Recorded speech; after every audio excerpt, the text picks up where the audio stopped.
र फिलहाल अहिले चाहिँ हामी दुधे आइपुगेको छु। यो चाहिँ ब्रोकन ब्रिज त्यहाँनिर, अन्त यो चाहिँ नयाँ बनिँदै गएको फेरि।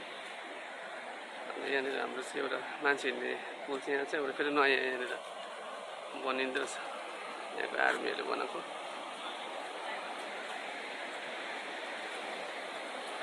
खोला बढेर यस्तो भएको छ, हिजो बेलुका पानी पुरै पऱ्यो कि के हो। हिजो त सफा थियो पानी, अहिले फेरि मैला न मैला भएछ, एकदमै बढेछ फेरि, हिजोभन्दा पनि ठुलो भइसक्यो।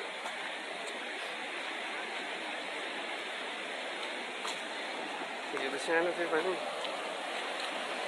सफा पनि थियो, अहिले त त्यो मैला न मैला। पानी पऱ्यो भने चाहिँ यहाँनिर चाहिँ खोला बढी नै हाल्छ।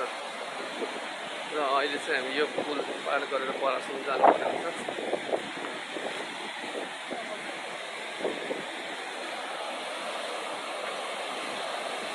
डेन्जर डेन्जर नै भएछ।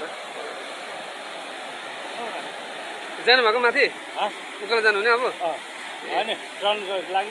ए सिलगढीबाट आएको? म भर्खर आएको कि। ए भर्खर आउनुभएको? ए हुन्छ।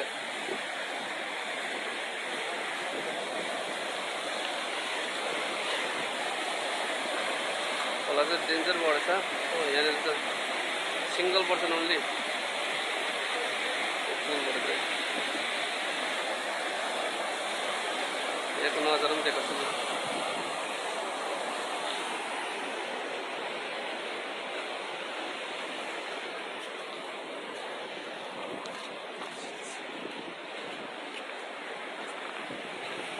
किन यता ए बस्ने बस।